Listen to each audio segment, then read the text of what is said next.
Hello and welcome. My name is Biagio Mazza, Pastoral Associate of St. Sabina Parish in Belton, Missouri, and I'm here to welcome you to another Do You Know series question. Today's Do You Know question is, do you know the Catholic Church's teaching on the death penalty? In this age of the increased use of the death penalty, and especially in the 2021 statistic by the Pew Research that close to 60% of U.S. Catholics support the death penalty, it's important to examine the Catholic Church's teaching on the death penalty. Now, traditionally, the Church has supported the death penalty as justified killing, as a means of deterrence, as well as the right of rulers to protect their citizens against harm by using the death penalty. And therefore, traditionally, from the early church to the present, the church has supported the death penalty. As a matter of fact, some of the most major theologians in the church, St. Augustine, who died in the year 430, and St. Thomas Aquinas, who died in the year 1274, both supported the death penalty, and actually biblical passages were used to uphold that position. For example, biblical passages like Romans 13, 1-4, 1 Corinthians 5, 6, and verse 13, and then 1 Peter 2, 13-14. These were passages that were used to uphold the death penalty, and there were many other biblical passages that were used as well. A significant shift occurred. By the way, as I said, this position was true from the early church all the way to the modern day, including with the Council of Trent, the Catechism of the Catholic Church that was there existed till the Second Vatican Council, as well as throughout papal teaching throughout. Okay. So a significant shift occurred with the Second Vatican Council, especially with its promotion of the dignity of every human person and the sanctity of all human life. But it even began before the before the Vatican II, with the concern, especially in the wake of the Second World War, where Nazis and other totalitarian regimes began to execute political prisoners and so on. And so this generated a lot of political and theological opposition to the death penalty. So much so, to just give you a couple of examples, in 1930, Spain abolished the death penalty. Even though Franco reinstated it, yet in 1978, Spain outlawed the death penalty, even during wartime. In 1947, the Italian Constitution eliminated the death penalty altogether. In 1949, the West German Constitution forbids capital punishment across the board. In the 1950s, the European Consultation on Human Rights, Protocol number 13, actually called for the abolition of the death penalty, and all but 3 countries signed on to that. And in the 2015, from what we could tell, the 2015 Amnesty International research discovered that 101 countries have abolished the death penalty, and 140 have completely eliminated it. So Vatican II really began this shift that it's really very interesting, jumping off the statistics before we get to Vatican II, that most countries worldwide are much more restrictive than the United States when it comes to guns and to the death penalty.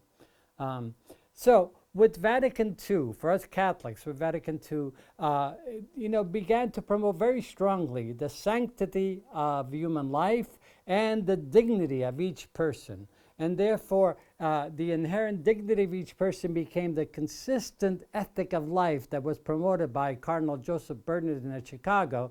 The duty of all Catholics to protect and preserve human life, as he referred to, from womb to tomb. And he called for the abolition of the death penalty as well. Pope John Paul II called the death penalty cruel and unusual punishment and called for its elimination. As a matter of fact, he preferred incarceration over the use of the death penalty. In 1995, in his Evangelium Vitae, the Gospel of Life, he called again for the elimination of the death penalty, and unfortunately, he says, except in the cases of severe cases where they would prevent harm to society. Well, this was seen as a loophole by most Catholics to begin to promote the death penalty, and Pope John Paul responded by saying no, that such extreme cases were rare or almost non-existent. So called very actively for the abolition of the death penalty. Since the 1980s, the United States Catholic Conference of Bishops has been advocating for the abolition of the death penalty. Some very strong and powerful statements. In 2011, Pope Benedict XVI called for the abolition of the death penalty. And Pope Francis, when he was elected in the year 2013, actually moved from the very beginning, jumping off his predecessors, moved towards the abolition of the death penalty from the very beginning, calling it inadmissible, that the death penalty for Catholics was inadmissible. And so what he did is he moved, he jumped off of the teaching of his predecessors, jumped off of the teaching of the Second Vatican Council with the dignity and sanctity of all human life. Also, he was jumping off the worldwide abhorrence and the affirmation of worldwide abhorrence against the death penalty and the affirmation of human dignity, and the theological principle that God's love, God's boundless love for all human persons is not based on merit. It's based on God's free and God-giving love to all. So Pope Francis, on August 2nd, 2018, actually revised the Catechism of the Catholic Church with the official teaching of the Church, and he revised Catechism number 2267. And I'd like to quote from that to see what Pope Francis was talking about.